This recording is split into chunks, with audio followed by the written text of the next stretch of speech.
Bismillahirrahmanirrahim. Assalamualaikum warahmatullahi wabarakatuh. Bismillahi wassalatu wassalamu ala rasulillah. Allahumma rzuqna ilman nafi'a wa rizqan tayyiba wa amalan salihan mutaqabbala. Kaum muslimin muslimat yang dimuliakan Allah Subhanahu wa taala. Di dalam Islam ada salah satu disiplin ilmu yang mengajarkan kepada kita tentang amalan-amalan fisik yang tampak, al-fiqh, yaitu fikih. Dan pelajaran fikih pertama dimanapun kita belajar selalu yang dihantarkan adalah at-taharah, bersuci.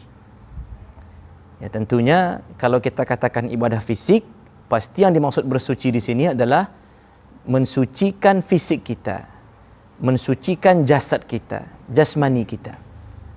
Walaupun secara maknawiyah pun kita dituntut untuk mensucikan diri. Allah Subhanahu wa taala berfirman, "Ya ayyuhalladzina amanu tubu ilallahi taubatan nasuha." Wahai orang beriman, bertaubatlah kalian dengan sebenar-benar taubat. Maksudnya adalah sucikanlah diri kalian dari dosa. Tapi ini bukan bab fikih. Adapun bab fikih adalah berbicara tentang taharatul badan, taharatul jasad, taharatul thawb, sucinya badan, sucinya jasad kita, sucinya pakaian kita, sucinya tempat solat kita. Kesucian yang tampak.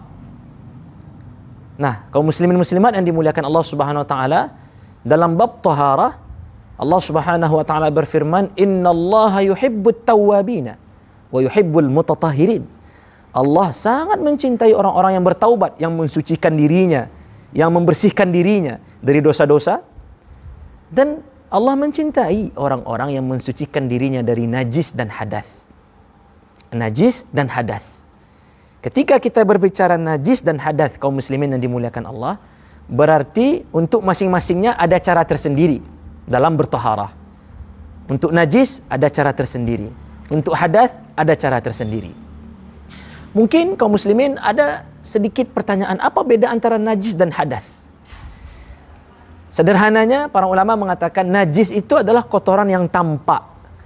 Adapun hadath adalah kotoran yang ada tapi tidak tampak. Apa contoh hadath?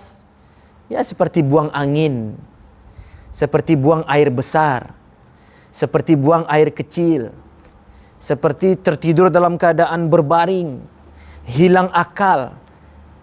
Ini hadath.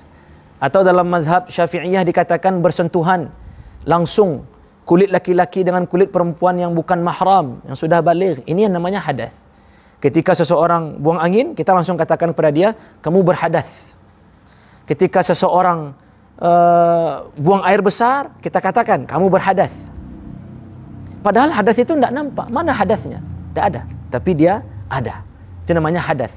Dan hadath ini yang kita sebutkan tadi, buang air kecil, buang air besar, buang angin, tertidur dalam keadaan berbaring, menurut mazhab Syafi'iyah bersentuhan langsung kulit laki-laki dan kulit perempuan, ini namanya hadath kecil.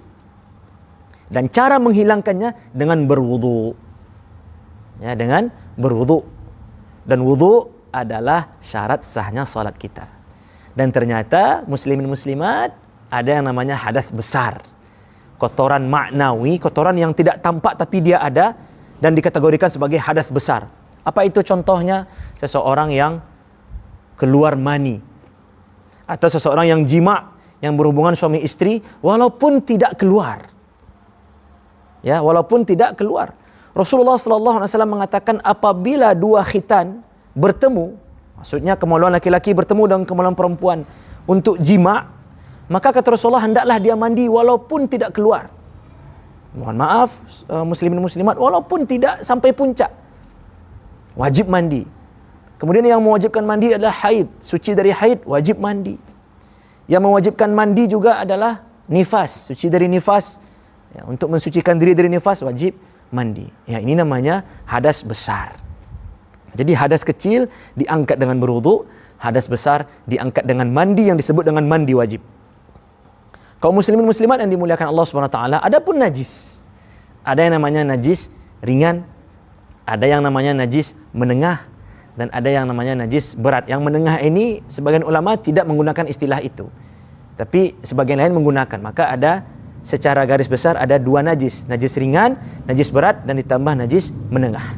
kaum muslimin muslimat yang dimuliakan Allah SWT, adapun untuk najis itu cukup dibersihkan sampai memang sifat-sifat najis itu hilang, baunya, rasanya atau warnanya. Khusus untuk najis berat seperti jilatan anjing, nah itu namanya disamak. Apa itu disamak? Dicuci dengan air sebanyak 7 kali, salah satunya dengan tanah.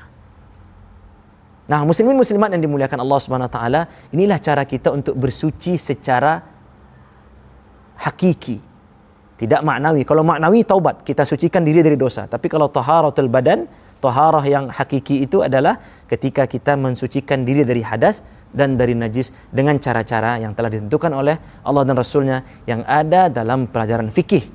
Maka tentunya kita sebagai umat Islam yang ingin beribadah secara profesional menyembah Allah, tidak ingin ada hadas dan ada najis dalam dirinya, kita pelajari fikih dengan baik, dengan benar, sehingga Allah Subhanahu wa taala tuntun kita untuk menjadi muslim yang benar-benar suci secara fisik, suci secara hakiki, dan suci secara maknawi, terhindar dari hadas dan najis, dan terlebih juga kita berharap Allah hindarkan kita dari dosa dan maksiat. Innallaha yuhibbut tawwabina wa yuhibbul mutatahhirin. Sesungguhnya Allah sangat mencintai orang-orang yang mensucikan dirinya dari dosa dan mensucikan dirinya dari hadas dan najis. Demikian kaum muslimin yang dimuliakan Allah Subhanahu wa taala. Astaghfirullah, astaghfirullah, astaghfirullah. Assalamualaikum warahmatullahi wabarakatuh.